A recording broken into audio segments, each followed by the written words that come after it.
Bueno, buenas noches a todos nuevamente. Como decía la pastora, estamos en tiempo de guerra y el Señor nos dio armas poderosas para luchar. Y esta semana una experiencia que tuve fue de que estaba leyendo la palabra y meditando y el Señor me guió al Salmo 8. Salmo 8, versículo 2 dice que de la boca de los niños y de los que maman fundaste la fortaleza para hacer callar al enemigo y al vengativo. Y me acordé en diferentes experiencias de siervos de Dios, del pueblo de Dios, donde los niños tuvieron un lugar protagónico en la guerra espiritual. Los niños tienen algo muy particular con Dios, una conexión muy fuerte con Dios, y nosotros lo hemos experimentado en diferentes momentos. Entonces le pedí a algunos hermanos que trabajan con los niños de la congregación aquí en San Luis, que le pidan a los niños que oren por nosotros, que se pongan a orar por la iglesia, que pongan a batallar.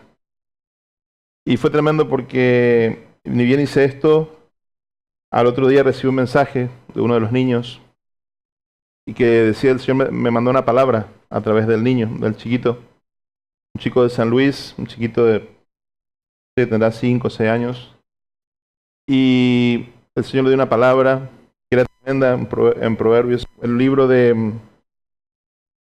Sí, digo bien, creo que está en Proverbios, en Salmos, sí, el Salmo 34, sí.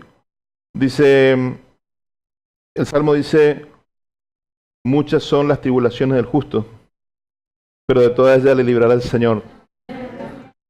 Y la verdad que me fue mucha bendición esa palabra, venía de la boca de un niño. Y yo quiero animarte a que si tenés niños en tu casa, tenés hijos pequeños, hijos chiquitos, adolescentes, no menosprecies eso, no lo menosprecies. Porque Dios tiene un trato muy particular con ellos, un trato muy especial con ellos. Y muchas veces Dios puede hablarte a través de ellos, Dios puede ministrarte a través de ellos. Ellos son muy sensibles a las cosas espirituales. Y es en la infancia donde tenemos que trabajar con nuestros hijos, ¿sí? La formación espiritual de nuestros hijos empieza en la infancia. Una vez que llega la adolescencia, lo que no hiciste en la infancia ya es muy difícil corregir. Muy difícil querer retomar cosas que no aprovechaste en los primeros años. Entonces, esto te lo digo porque tiene mucho que ver con el mensaje de hoy. Vamos a hablar de un hombre que fue un gran hombre de Dios y tuvo hijos muy bendecidos. Pero te quiero animar a esto, ¿no? De que no menosprecies nunca a los niños. Nunca menosprecies porque es chiquito, no es chiquito, él es chiquito. Cuando es chiquito tiene que aprender. En el pueblo hebreo ahora se está celebrando el Rosh Hashanah, Año Nuevo, y las altas fiestas del judaísmo. Viene Yom Kippur ahora. Y una familia observante, una familia practicante del judaísmo, a los 4 años el chico ya empieza a ayunar 24 horas, ¿sí? Sin comida y sin agua, 24 horas, 4 años. Esa es la práctica.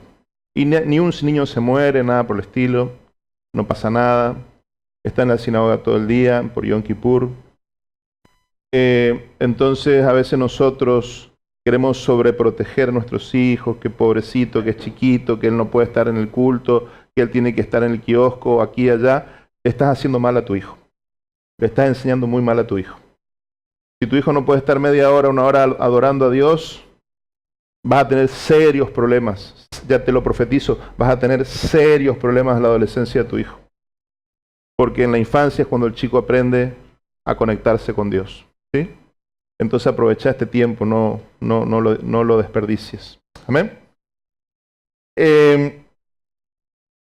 Quiero ir a la palabra. Vamos a leer un poquito el libro de Génesis. El libro de Génesis es la base de toda la Biblia. Y es un libro lleno de grandes revelaciones. Un libro apasionante.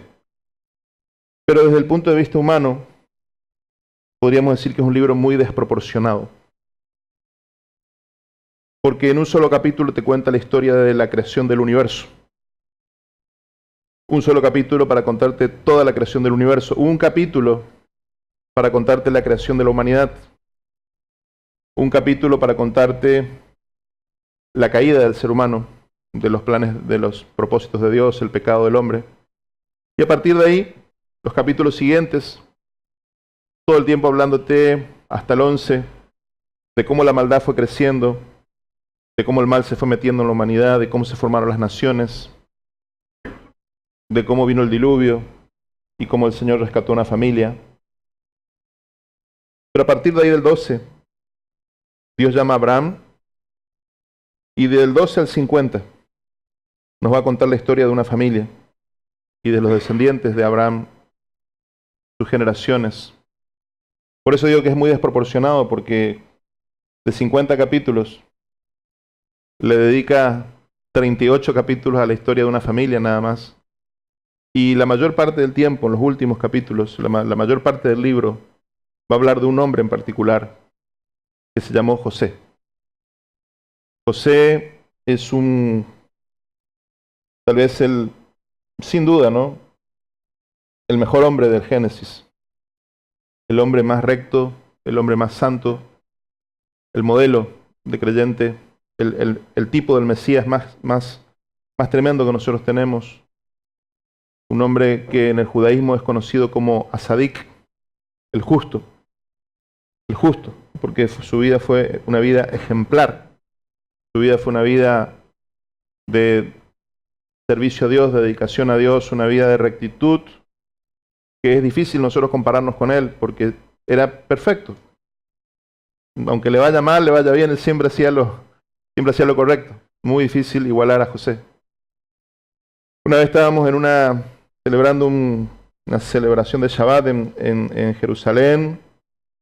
Estábamos con un rabino muy conocido allá, que estaba siempre él, todos los viernes recibe gente de todas las naciones que quieren celebrar Shabbat con él. Estábamos ahí un grupo nosotros estábamos 4 o 5 argentinos y después había chicos de muchos países. Y después de la cena él enseña en hebreo y enseña en inglés, y entonces le hacían preguntas. Y alguien le dijo, ¿por qué, si José fue tan grande, tan importante, por qué no fue uno de los patriarcas de Israel? Porque los patriarcas, ¿quiénes son? Abraham, Isaac y Jacob, los padres de Israel. Pero este chico, que fue el hijo de Jacob y fue superior a todos en moral, en ética, no fue patriarca de Israel. Entonces el rabino le dio una respuesta que me impactó. Le dijo, si él hubiera sido el patriarca de Israel, ¿quién de nosotros se hubiera podido identificar con él? Era tan perfecto, era tan santo. Los otros eran mucho más humanos. Abraham, Isaac, Jacob son más humanos, son más como nosotros, son más de carne y hueso. Pero José era tan alto, tan alto. Dice que él en el mundo venidero él va a tener un lugar especial. Dice, él va a tener un lugar único en el mundo venidero. Pero en esta tierra, él realmente era más un tipo del Mesías que otra cosa. Y fue así, porque el Mesías, uno de los paralelos más comunes, más fuertes que tenemos en la Escritura, es José. Un hombre increíble. Este hombre extraordinario sufrió muchísimo, sufrió mucho en su vida. Desde la infancia quedó sin mamá. Su papá, tal vez para sobreprotegerlo y porque quería mucho a la mamá de él. Papá tenía varias mujeres, pero quería mucho especialmente a esta mujer, la mamá de él. Y por sobreprotegerlo, por cuidarlo, por mimarlo, lo que ganó es que los hermanos lo odien. Y los hermanos querían matar a José. Y por una intervención de Dios no lo mataron, pero lo terminaron vendiendo. Lo vendieron como esclavo. Le dijeron a su padre que estaba muerto, lo engañaron. Y así él termina en Egipto, sirviendo como esclavo en la casa de un hombre. Es acusado falsamente de intento de violación y va a la cárcel. Acusado con una acusación falsa, va a la cárcel. Y ahí pasa tremendas cosas. Es una vida muy fuerte la vida de José. Ahora, hay algo muy curioso. Cuando uno mira la vida de los patriarcas, cuando uno mira la vida de Abraham, llama mucho la atención cómo Dios se manifestaba a ellos. Vos vas a leer a Abraham, en primeros capítulos ya dice, y Dios se le apareció a Abraham. Y Dios habló a Abraham. Y Dios se le apareció a Abraham. Y esto se repite. Vas a ver esto en la vida de Abraham, vas a ver esto en la vida de Isaac, vas a ver esto en la vida de Jacob. Dios se le aparecía, Dios se le manifestaba, Dios les hablaba. No hay nada de esto en la vida de José. No hay testimonio alguno de que se le haya aparecido un ángel, como le pasó a Jacob, su padre, o de que Dios se le haya presentado. Pero de nadie de los patriarcas va a decir lo que la Biblia dice de José. En cualquier circunstancia que él estaba, la Biblia dice, pero el Señor estaba con José. Y todo lo que José hacía, el Señor lo prosperaba. Con todos los patriarcas Dios estaba de visita, Dios venía, los visitaba, se presentaba. Con José, Dios vivía. Dios no necesitaba visitaciones de Dios. José no necesitaba visitaciones de Dios. José vivía con Dios. José era un hombre que era tan atractivo para Dios, que Dios estaba todo el tiempo al lado de él, todo el tiempo estaba con él. Y en esa cárcel estuvo con él, y cuando fue esclavo estuvo con él. Y así el Señor amaba tanto a este hombre, que era tan especial.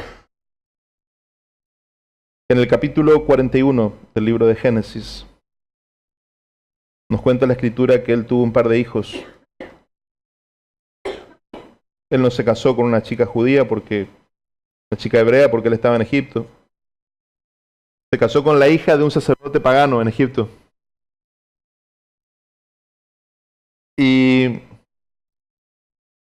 dice Génesis 41, versículos 50 al 52, dice, y nacieron a José 2 hijos antes que viniese el primer año del hambre, los cuales le dio a luz a Senat, hija de Potífera, sacerdote de On.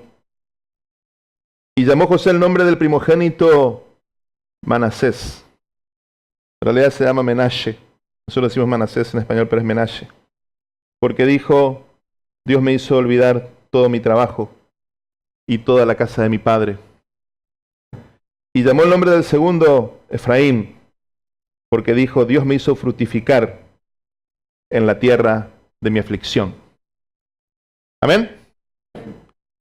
Ustedes saben que en la Biblia y en el mundo hebreo, los nombres están llenos de significado. No se pone un nombre porque sí. Se pone un nombre a un hijo, es porque está marcando algo, está enseñando algo, está marcando una misión, una visión, un propósito. Hay un significado en el nombre del hijo. Y es curioso que él tiene estos 2 hijos. En Egipto, en la tierra de su aflicción. Pero en estos 2 hijos marcan 2 momentos en su vida. El primero tiene que ver con el olvido, la importancia del olvido, la importancia de olvidarte las cosas que te hicieron, las cosas que te hicieron tus seres queridos, las cosas que viviste en tu casa, en la casa de tu padre. Esto es fundamental para entender a José, para entender por qué un hombre podía vivir con Dios y Dios quería caminar con este hombre. Porque José podía ser la persona más resentida que existe. José fue un hombre que desde chico siempre quiso hacer bien las cosas y lo único que se ganó fue el rechazo y la envidia de sus hermanos. Y terminó siendo esclavo en una tierra extranjera, después de haber sido el hijo mimado de su papá. Fue huérfano desde chico de parte de madre y podía estar resentido con Dios y con la vida por todo lo que le pasó, pero nunca hizo esto. Él guardó su corazón y siempre pudo ver un propósito más allá de todo lo que le pasaba.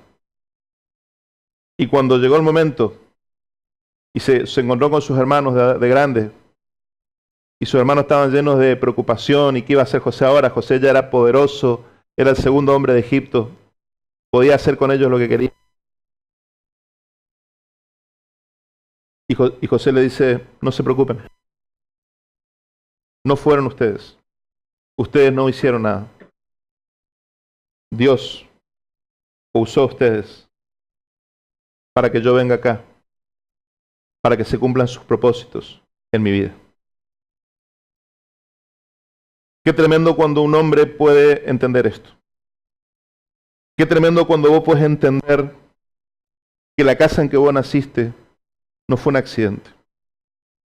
Qué tremendo cuando vos puedes entender que las cosas que vos tuviste que sufrir en tu casa no fue un accidente, ni fue la mala intención de personas, sino que vos puedes ver un poquito más allá y darte cuenta que en definitiva lo que te pasó o no te pasó fue porque Dios permitió que pase o que no pase. Esto es toda la diferencia, hermano. José podía haber sido un resentido, José podía haber sido un drogadicto, José podía haber sido un criminal, José podía haber sido lo que sea por amargura, por enojo, por la injusticia de la vida. Pero no hizo esto. Miró más allá y dijo, en definitiva, ¿quién controla todo? ¿Quién me hizo nacer en esa casa? Yo no elegí nacer en esa casa. Yo no elegí que mi mamá se muera. Yo no elegí que mis hermanos me odien. Yo no elegí ser el preferido de mi padre. Yo no elegí esto. Ahora Dios permitió esto. Y lo hizo para mi bien. Lo hizo para que sus propósitos se puedan cumplir en mi vida. Esto es Manasés, esto es Menashe. Cuando vos podés olvidar el pasado y dejar atrás el pasado, dejar atrás la amargura, porque entendiste que nada nunca escapó del control del Señor. Nada escapó del control del Señor. Pero es importante llegar a este momento. A ese momento de aceptación. Si vos no te reconciliás con tu pasado, si vos no te reconciliás con tu familia, si vos no te reconciliás con tu padre, nunca vas a poder llegar a tener a Efraín, nunca vas a poder concebir a Efraín, que es la otra parte de la frutificación, de la restauración, de cuando Dios empieza a cumplir los planes que tiene con tu vida. Entonces hay una etapa de dolor. Hay una etapa de dolor, porque uno reconoce su realidad. Y sí, fui traicionado por personas que me amaban. Y eso duele. O mi padre no me quiso, o mi madre me abandonó. Y me dolió. Por supuesto. José lloró. José lloró, José sintió dolor. Y es normal esto. Y es normal que uno haga un duelo por las cosas tristes que le han pasado en la vida. Pero no puedes quedarte en eso. No puedes quedarte en el duelo, no puedes quedarte en la amargura, no puedes quedarte en la herida. Una vez que lloraste, una vez que ya lo entregaste, una vez que tomaste tu tiempo, tienes que empezar a aceptarlo. Cuando vos podés llegar a este punto de aceptar, es cuando Dios puede empezar a hacer algo nuevo en tu vida. Ahora, si vos seguís en el resentimiento y sin perdonar, y siempre buscando la culpa del otro, la culpa de tu papá, de tu hermano, del que sea, y vas a quedarte trancado ahí. Te quedas trancado, te quedas en el tiempo. No te sanás. Ahora, cuando vos podés entender que el Señor siempre estuvo al control y podés aceptarlo. Y podés decir, bueno, Señor, si hoy estoy vivo es porque tú me permitiste estar vivo hoy. Y te agradezco, Señor, y acepto mi situación, lo acepto. Me haya gustado o no mi vida, mi familia, mi pasado, acepto que así fue. Eso fue lo que me tocó. Yo no lo elegí, me tocó. Y lo acepto. En esa etapa empieza lo que podemos llamar, lo que algunos expertos llaman aceptación creativa. Es cuando ya en ese estado de paz, de reconciliación con vos mismo, con tus padres, con tus seres queridos, con vos, te perdonaste vos mismo tus errores. Reconoces que sos humano, que te equivocaste. Tal vez te equivocaste al irte de tu casa. Tal vez te equivocaste porque te casaste con el primero que pasó para irte y cometiste un gran error. Y son cosas que tenés que perdonarte. Porque el Señor hace mucho tiempo ya te perdonó. Pero a veces es uno el que no se perdona. Pero cuando te aceptás, puedes empezar a pensar creativamente tu futuro. Porque ya no tenés por qué vivir anclado en el pasado. Ya no tenés por qué vivir todo el tiempo pendiente del pasado y de lo que me hicieron y de lo que los otros te hicieron, sino que puedes empezar a construir sobre la realidad de tu vida, sobre tu verdad, con lo bueno y con lo malo, pero es tu verdad, es tu realidad. Ya no vivís sobre la fantasía y la ilusión solamente echando culpas, sino esto es lo que hay, esto es lo que tengo, esto es lo que soy. Ahora vamos a construir a partir de esto, vamos a construir y empezás a asociarte con Dios.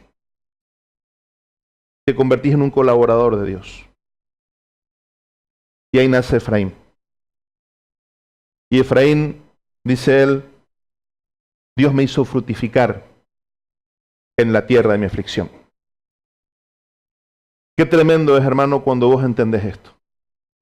Qué tremendo es cuando vos entendés que pase lo que estés pasando.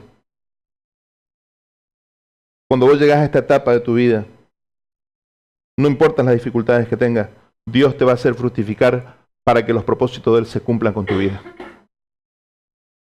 Esto es así. Esto es así, esto funciona así. En los tiempos de aflicción, en los tiempos de luchas, es cuando más frutos damos para el Señor. Nunca el carácter de Jesús se va a formar tanto en tu vida que cuando estás en tiempos de aflicción.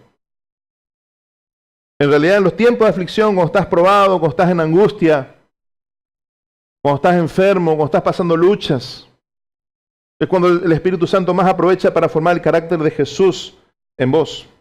Y vos ves fruto de Jesús en tu vida que antes no veías. Y fructificás para el Señor. ¿Y qué dice la palabra? ¿Qué dice la palabra? Que si vos das fruto, el Señor, ¿qué va a hacer? Te va a podar un poco más para que des más fruto y más fruto. Entonces a veces nosotros no entendemos el propósito de Dios. Y el propósito de Dios justamente es que vos puedas dar fruto para Él y fruto permanente. Ese es el plan de Dios.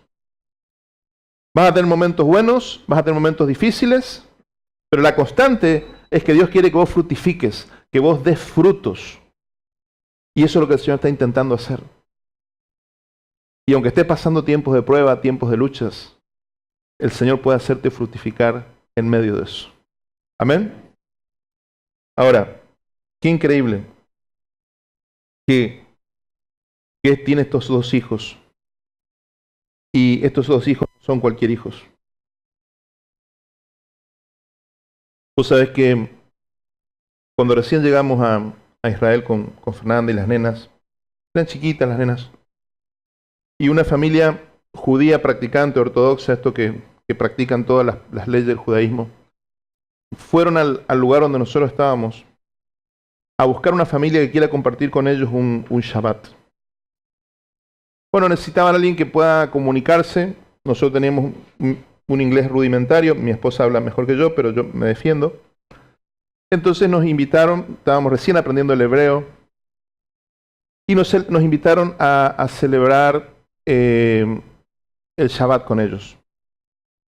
Bueno, fue impactante porque llegar a esa casa de ortodoxos, así eran muy abiertos, nos hicieron entrar, un matrimonio joven, y tenían dos heladeras en la casa, dos grandes heladeras, porque guardaban el kashrut, no pueden mezclar ciertas cosas, entonces una heladera van ciertas cosas, otra heladera, y tenían todas las cosas de la cocina doble, todas las cosas dobles.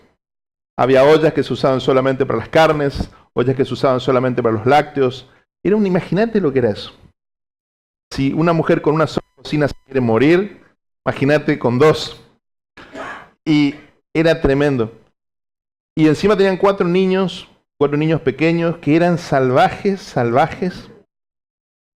corrían por todos lados ese día y ellos trabajaban muy duro, muy duro.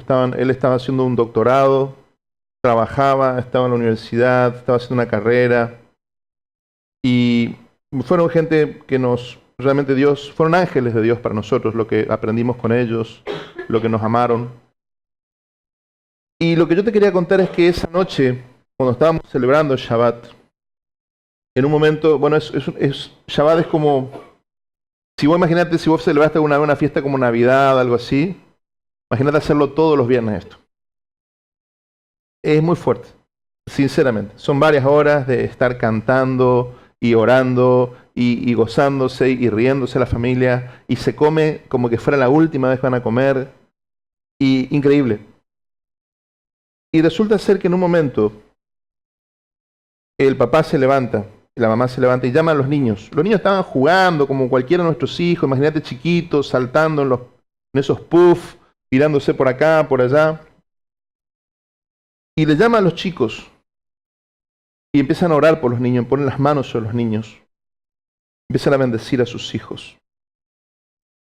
Y nosotros sabíamos de esto, pero no lo habíamos visto así tan de cerca, ¿no? Que todos los viernes bendicen a los hijos. Pero cuando las nenas tienen hijas nenas, la oración es muy simple, muy básica. Dicen, bueno, Señor, que ellas sean como Sara, que sean como Lea, como Ribca, como Rachel, como las matriarcas de Israel, las madres. Ahora, cuando tienen hijos varones, uno esperaría que digan, bueno, que sea como Abraham, como Isaac, como Jacob. No. Ellos dicen que Dios te haga como Efraín y como Manasés.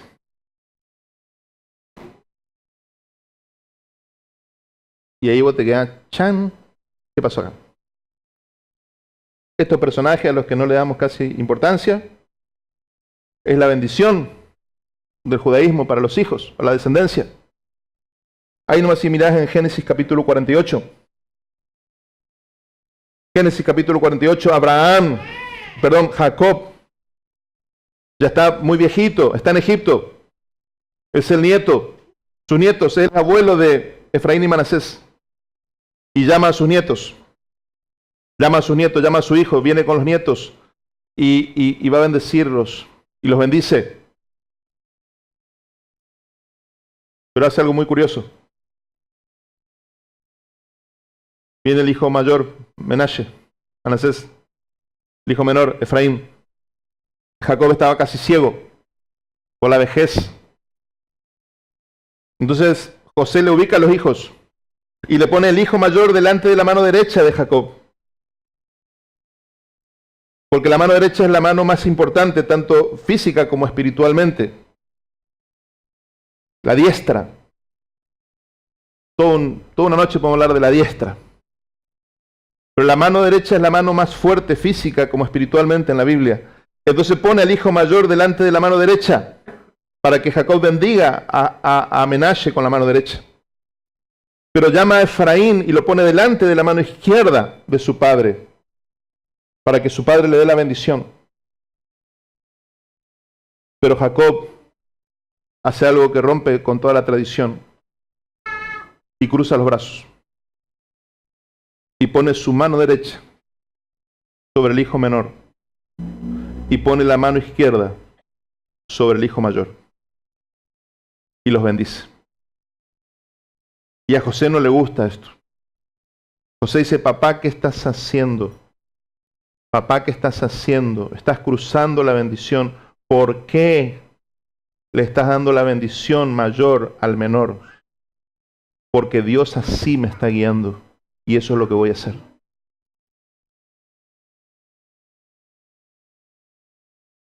El tema es que cuando termina esta oración, este momento de oración, Jacob le dice algo tremendo a José y a sus hijos, a sus nietos. Ahí en el versículo 20. En el versículo 20. Aquel día Jacob los bendijo así. Esta será la bendición que en Israel se habrá de pronunciar.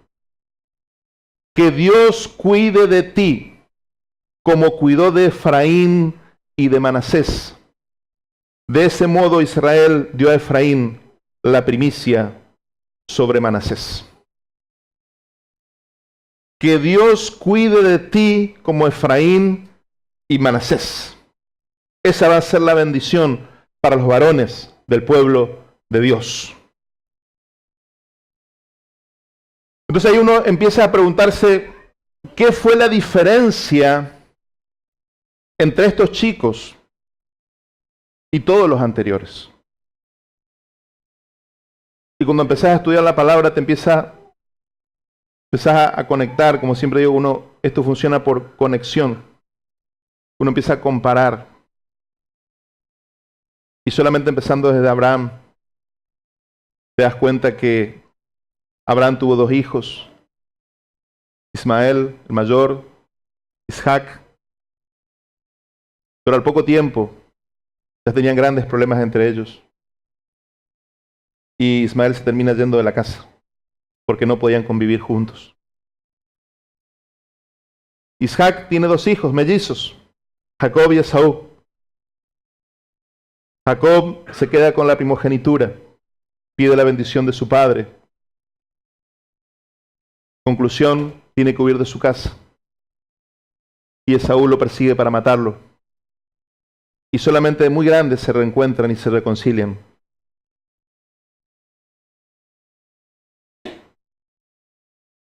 Años después, Jacob tiene un montón de hijos. Y estos hijos tienen grandes problemas entre ellos. Grandes luchas entre ellos. Y terminan vendiendo a José. Ahora José el justo. José el justo. El hombre que más sufrió, el hombre que más se jugó, el hombre que caminaba con Dios, el hombre que tenía todos los motivos para ser un amargado, un resentido, crió 2 hijos que en el momento que el mayor es desplazado para recibir una bendición menor y el menor es exaltado, estos hijos nunca se pelean entre ellos y cada uno acepta su destino y cada uno acepta el propósito de Dios. Esa fue la gran diferencia por la cual bendecimos a los varones con esta bendición. Fue la primera vez que en la casa de un justo iba a haber armonía en la familia, porque los hermanos no iban a tener celo uno del otro, ni iban a haber peleas en la familia, porque cada uno tenía una identidad tan sana, una identidad tan formada, una identidad tan formada en santidad, que no había envidias, que no había resentimientos, que no había amarguras, no había competencias. No existía eso, vos tenés que ser como tu hermano. No existía. Lo que había era una identidad sana. No existía resentimiento. Mirá a tus tíos lo que hicieron, mirá a tus tíos lo que hicieron conmigo, me vendieron. No. Fíjate tus tíos, cómo Dios los usó para que yo sea el segundo hombre de Egipto. Fíjate tus tíos cómo fueron usados por Dios para que los planes de Dios se cumplan y hoy seamos una de las familias más importantes de la nación. Esta es la herencia de un justo. Esta es la verdadera herencia de un justo. Esto es lo que hacía grande realmente a José. Su vida crió unos hijos, una generación diferente, que toda descendencia hebrea después va a ser bendecida en estos nombres. Porque ¿qué dice la palabra? Mirad cuán bueno y cuán agradable habitar los hermanos juntos en armonía. Es como el buen óleo que desciende sobre la barba de Aarón, hasta el borde de sus vestiduras. Es como el rocío de Hermón que cae sobre los montes de Sión, porque allí envía el Señor bendición y vida eterna. A veces nosotros pensamos que el tesoro está en las cosas que tenemos en la casa. El tesoro no está en eso. El tesoro está en la armonía que haya entre los hermanos en la casa. Lo que garantiza la presencia de Dios en tu casa es la armonía que haya en tu casa. Dios es un Dios de paz. Dios es un Dios de amor. Dios es un Dios de aceptación. Dios es un Dios de reconciliación. Dios es un Dios de perdón. A Dios no le cuesta nada bendecirte con cosas. A Dios lo que le cuesta es llevar tu corazón a un punto donde seas un hombre que vive en armonía, que sabe vivir en armonía. Porque eso empieza dentro de uno. Lo complejo, lo difícil es vivir en paz dentro de uno. Eso es lo difícil. Por eso no tenemos paz en el matrimonio, por eso no tenemos paz con los hijos, porque no estamos bien nosotros. Porque no hay aceptación, porque no hay perdón, porque hay amargura, porque seguimos trayendo cosas viejas.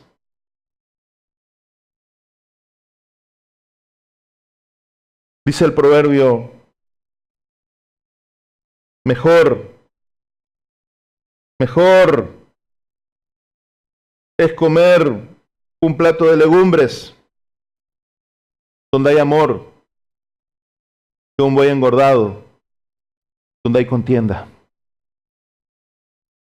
Vivimos nuestras vidas, esforzamos nuestras vidas para comer el asadito del domingo. Y muchas veces terminamos comiendo el asadito solos, porque nadie quiere estar en la casa. Porque ya no hay paz, porque ya no hay gozo, porque ya no hay amor. Entonces a veces estamos enfocando mal. Estamos desgastando nuestras vidas en cosas que no son lo más precioso para Dios. Si el Señor no edifica la casa, en vano trabajan los que la edifican. Si el Señor no guarda la ciudad, en vano vela la guardia. Por demás, inútil es que te levantes de madrugada para trabajar y te vayas a acostar muy tarde. Pues a su amado Dios le da durante el sueño. Herencia de Jehová son los hijos, y cosa de estima el fruto del vientre. Son como saetas en las manos del valiente. Tu riqueza más grande no es lo que puedas traer a tu casa. Tu riqueza más grande son tus hijos, tu familia. Pero cuando vos la sabes criar en el Señor, para que haya amor y haya armonía. Porque cuando hay armonía en una casa, cuando hay gozo en una casa, si vos comes arroz y huevos fritos, hay felicidad, hermano. Pero cuando no hay paz, cuando no hay gozo, no importa el asado que vos tengas, no te pasa por el cuello, mi hermano. Te quedás atragantado con la mejor carne, porque no hay amor y no hay paz en el hogar.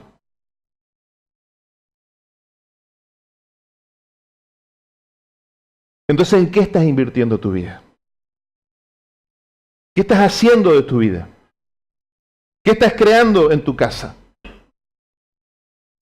Sí, un modelo, sí, vamos a traer, vamos a tener, vamos a comprar, vamos a... Está bien. Tengo novedades. Como pastor soy, siempre digo, testigo privilegiado de sentarme con personas que lo tienen todo. Tal vez todo por lo cual vos estás trabajando. Y te dicen, lo que daría por recibir un WhatsApp de mi hijo. Lo que daría por no estar solo. Por tener a alguien con quien compartir todo lo que tengo. Y no tienen, amigo. No tienen nadie con quien compartirlo. Porque así como construyeron una fortuna, así como construyeron una empresa, un imperio, se encargaron de destruir las relaciones. Se encargaron de destruir su hogar. Se encargaron de dejar solo a sus hijos, de abandonarlos en los momentos cuando más los necesitaron. Entonces, si vos no tenés tiempo para tus hijos cuando ellos te necesitaron, porque vos estabas detrás de la plata para tus hijos, vos lo hiciste por tus hijos, sin duda. El tema que vos le estás diciendo a tus hijos, hijos, lo más importante es el dinero. Y un día vos vas a ser grande y vas a querer que tu hijo esté con vos y tu hijo te va a decir, papá, no tengo tiempo porque tengo que hacer plata. Es lo que vos me enseñaste con tu ejemplo.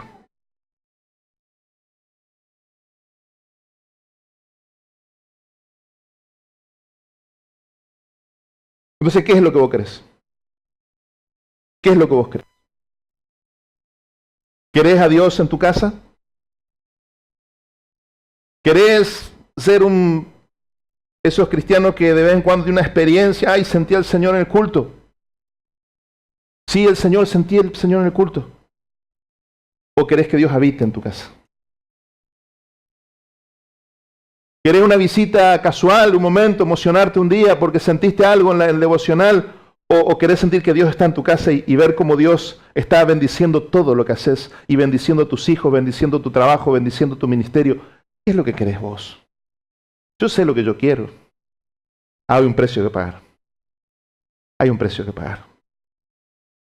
Es necesaria la bendición de Manasés y de Efraín.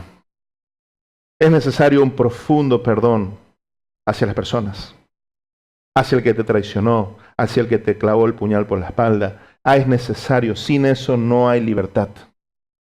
Porque si no perdonas a tus deudores, ¿cómo el Padre te va a perdonar a vos? Es así de sencillo. El perdón se equipara. Vos perdonás, sos perdonado, vos perdonás, sos perdonado, perdonás, sos perdonado. Es así.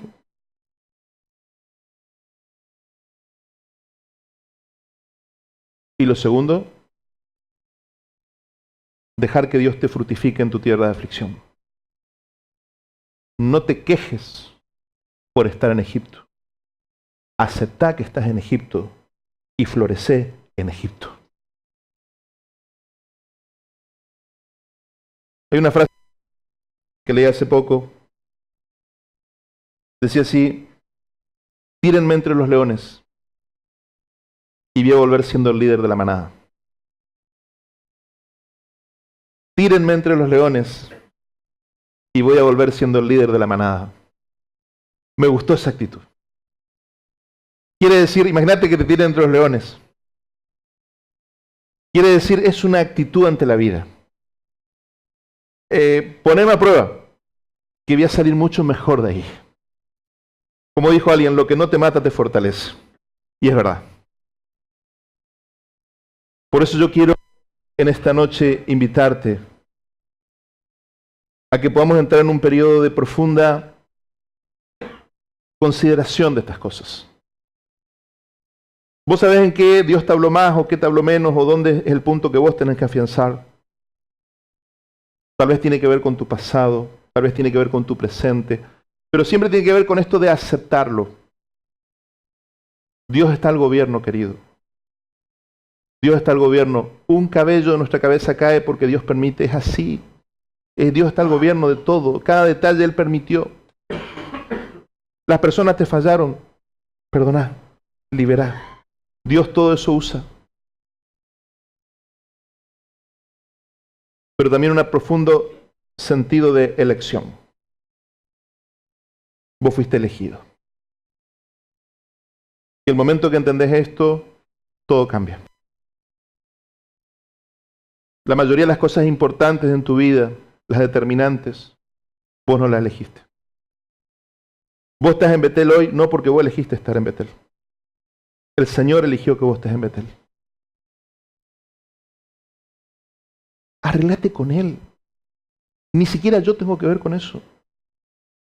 A la gente le digo, mirá, vení, sentate y si querés andate, tranquilo, pensalo.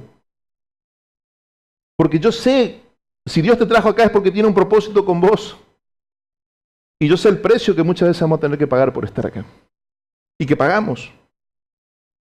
Pero el tema es que fuimos elegidos para esto. Yo quiero que vos lo entiendas. Yo no elegí estar acá, yo fui elegido para estar acá. Y cuando viene alguien y me dice, pastor, yo quiero hacer tu trabajo, yo le digo, trata de evitarlo con todas tus fuerzas. Y si no puedes evitarlo, gloria a Dios, fuiste elegido. Y el Señor te va a dar la gracia para hacerlo.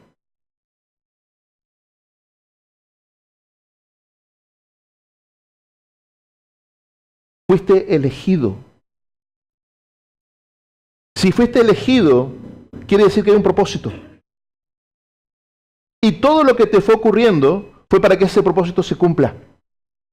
Lo único que puede evitar que el propósito se cumpla son tus decisiones. Tus malas decisiones. Dios no te va a obligar en definitiva. Pablo dice, porque me es impuesta necesidad. Ay de mí si yo no predicara el Evangelio. Por eso prefiero hacerlo de buena voluntad, para que el nombre del Señor se glorifique en mi vida. ¿Qué está diciendo? Yo no elegí ser esto. Yo no elegí ser un apóstol. Soy rechazado por mi propia nación, que me considera un traidor porque ahora predico a Cristo. Los cristianos no me aceptan porque era un rabino judío que perseguía a los cristianos. Pablo siempre está ahí, ajustado por todos lados. Y dice, ¿ustedes creen que yo hubiera elegido esto? Nunca hubiera elegido esto. Pero Dios me eligió. Prefiero alinearme con Él para que realmente se cumpla el propósito y no estar todo el tiempo luchando contra Él. Entonces vos tenés que tomar conciencia en esta noche que fuiste elegido. Y si fuiste elegido como en forma única y especial. Si hubiera alguien en la tierra, ya sea de tu familia o no, que pudiera hacer lo que vos tenés que hacer, vos no hubieras nacido. No hubiera sido necesario que vos nazcas, porque hay otra persona que iba a hacer lo que vos ibas a hacer. Ahora, vos naciste porque tenés que hacer algo que nadie puede hacer. Lo tenés que hacer vos. Y de eso se trata. Nuestra caminada por la tierra pasa por esto, hermano. Lo que hacemos es, Señor, hágase en mí tu perfecta voluntad.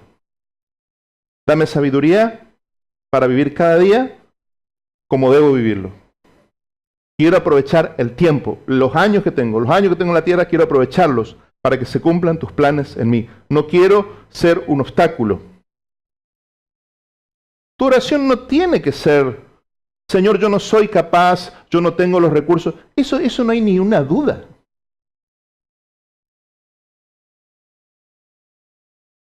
Nadie es capaz de hacer los propósitos de Dios. Los planes de Dios son sobrenaturales, siempre. Vos imaginate que José iba a pensar que iba a ser el segundo hombre de Egipto. Eso era impensado. Porque es algo sobrenatural lo que Dios tiene con tu vida. Entonces no es el tema de que vos seas competente o no. Vos siempre vas a ser incompetente. No es que vos tengas el carácter o no. Vos no lo tenés. Vos tenés el carácter de Cristo formándose en tu vida. Entonces tu oración tiene que ser, Señor, yo no quiero ser un obstáculo para vos. Simplemente, Señor, a pesar de mí, haz tu voluntad. A pesar de mí, cumplí tu propósito. Señor, quiero colaborar con vos. Quiero colaborar. Pero para colaborar tenés que entender qué es lo que Él está haciendo. Porque vos no podés colaborar si no entendés qué es lo que Él está haciendo. Por eso son tan importantes los tiempos de aflicción. Porque en los tiempos de aflicción es cuando nos sensibilizamos a escuchar la voz de Dios. En los tiempos de aflicción es cuando el tren se descarrila, como yo digo. Cuando la agenda se te rompe, cuando tus planes no están funcionando, es cuando vos te pones a escuchar al Señor. Y Dios puede empezar a guiarte en forma personal y puede empezar a hablarte lo que hace mucho tiempo está esperando para hablarte, pero vos no tenías tiempo porque estabas muy ocupado cumpliendo con tus objetivos.